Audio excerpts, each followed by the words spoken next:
I'm about to spend 24 hours driving through America's poorest region, McDowell County, West Virginia. It's a place where the collapse of the coal industry left behind ghost towns and broken dreams. There's no money to be made here no more. Where crystal meth and fentanyl addictions run wild, and where people are living so isolated they have their own dialect. Well, for me, it's a boomer.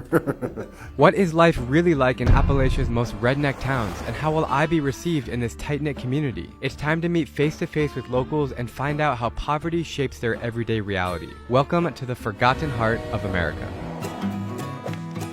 Basically, my plan in this video is I want to just meet the people and really try to understand what life is like here. I want to hear the upsides of life, I want to hear the struggles, and everything in between. Behind me you can see the town of Bluefield. Mission now is to see if I can meet anyone for a nice introduction to the great state of West Virginia.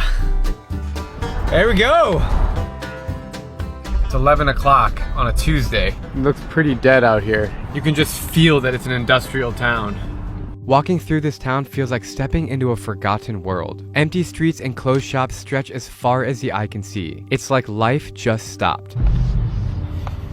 But I am able to flag down one guy and ask him what there is to do around here. Not much. There is a lot of drugs in the state. Because of lack of things to do?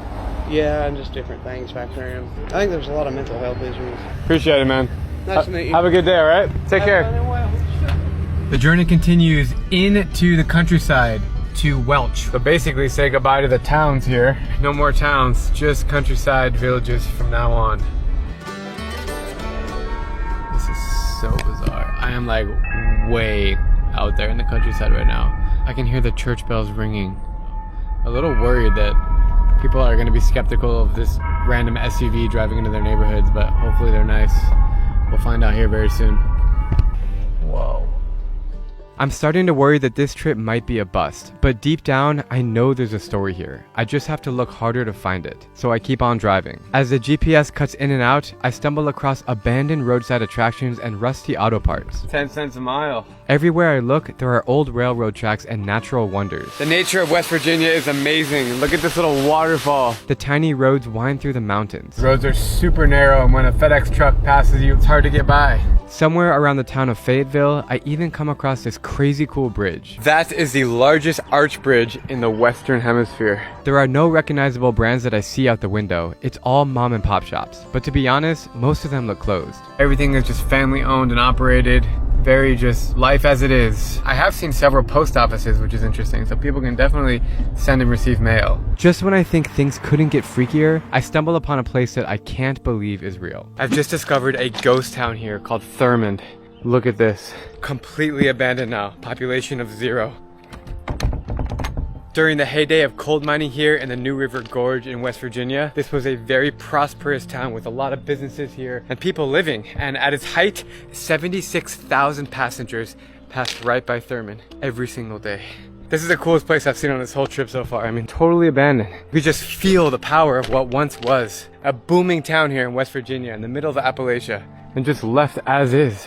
With the ghost town behind me, I now have my attention on Welch, once the most prosperous coal town in America in the 1920s. But sadly, only 1,600 people remain. Most of them live below the poverty line, and life expectancy is well below the national average. Many families rely on government assistance just to get by, and there's limited access to healthcare. Schools are underfunded, and many young people get out as soon as they can, searching for better opportunities elsewhere. This is the reality of Welch, a place where hope is a rare commodity. But I'm still on my mission to meet someone who can change my perspective on West Virginia. Not too many places I feel very unwelcomed, but Welch is one of them. Welch, West Virginia, look at it. It's actually really tough to shoot this story because I'm by myself and I'm approaching people with a camera in my hand.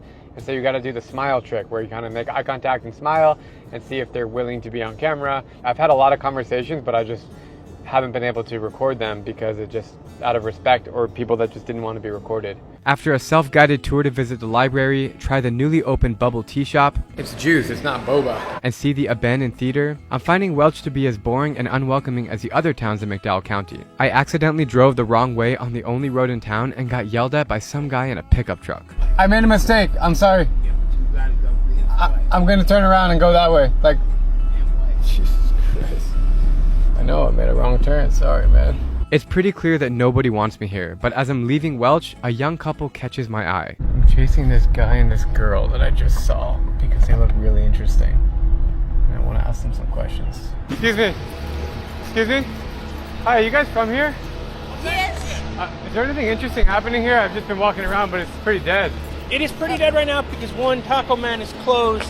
Are you guys both from here? Yeah. Yes. Well, she's from here originally. I live here down here. Are you a couple? That's Yeah, adorable. yeah. I'm trying to meet really interesting people. And there's a lot of interesting people around here. Show me them. At first, the couple is hesitant to talk, and I don't blame them for not trusting me. But after a little more convincing, I explain my mission to shine a light on the people and culture in West Virginia. And I'm starting to think I've succeeded in making my first new friends.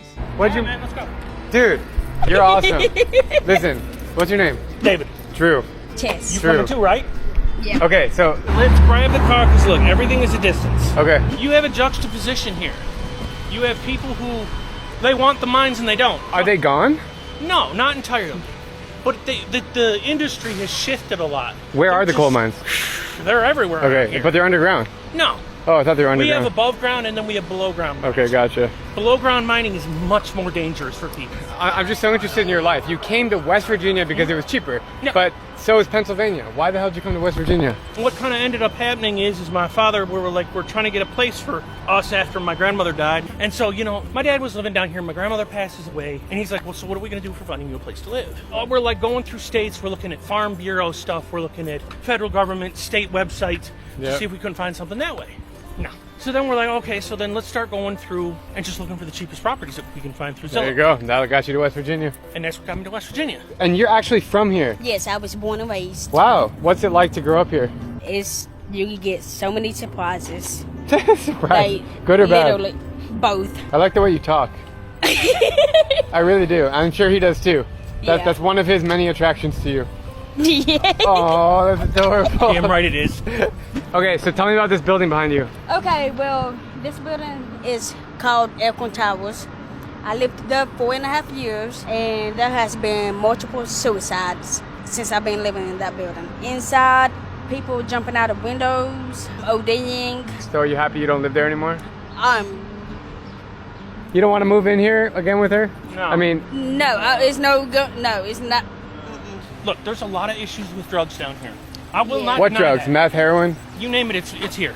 And Is you it know what? because there's nothing to do? Like, why? What's the reason? See, with me, You gotta I go. stay away from that, so I really don't know much. But I do have a few people that is drug addicts and everything. But I still talk with them and stuff. Do you know what kind of drugs? That I do not know. I'm guessing it's meth and heroin. That would be my guess. Or fentanyl. Fentanyl's taking over the country. Fentanyl Yeah. is taking over Yeah, the it's, country. and like the tiniest amount can kill you. You have people who are making drugs from outside of the country and outside of this area, and what they're doing is they're mixing fentanyl into heroin, Yeah. cocaine, Yeah, no and matter it's- what it is, yes. they're mixing And it, it's killing people. and it's freaking killing people. My buddy who worked at the gas station that's over there, his sister died because she thought she was getting heroin. She didn't get heroin, she got mostly fentanyl. Oh man, it's terrible. Are the police nice here? Oh yeah, That was the police that just honked at us like to say hi. I'm friends with the cops. In this small town, cops are not the only people Dave knows by name. He's been living in Welch for 8 years and is friends with almost everyone in the community. He wants to take me to the post office to introduce me to Scott, who he says is a real West Virginian who can help me better understand this county. People have a very strong impression about West Virginia as the poorest state, the druggiest state. How does that make you feel as a person from here? I really don't care.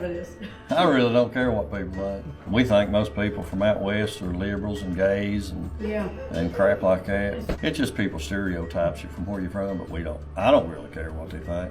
Generally, what it is too, they when people come here, like if you come here and interview people, they like interview the goofiest They pick the people with True. no teeth. Yeah. But they pick the lowest of the low to try to interview. Man, you can be happy anywhere if you want to be. You choose that. It's Scott. I love Scott. Scott is the man. After checking out the post office, I want to convince Dave and Tess to come with me to Jolo, a tiny settlement on the back roads of McDowell County. But Tess is on the fence. Are you coming with us? Come on. Yes. I'm not going to Jolo. That's Come fine. on. Some areas is racist. Do you think they're racist there? I never been. My grandmother, she always told me about Gilbert, Jolo, Man. Those areas is racist. She isn't And- wrong. There used to be a lot of racism, but that's thankfully lessened a lot. This is my first time being in a vehicle with a stranger. Excuse me, whoa. I'm right here. You guys are awesome. Let me just say one more time. This is a rental car. I don't know anything around here. You guys are my only information about what's happening. So I couldn't possibly take you to a place that because I don't know any places. I don't know, it's kind of weird. I don't know if it's just more hidden, but I don't see as much racism down here, in this area particularly. Like you go up north and I found there's a fair number of people who are racist. It's basically, think of it less as like black and white and think of it as more poor to people who have more money, or at least had more money at one point. So like mine owners and stuff like that. Better housing quality stuff, you know. How you doing? I'm all right. Wow, this is so cool, going in someone's home. How you doing? Nice to meet you. Can I shake your hand?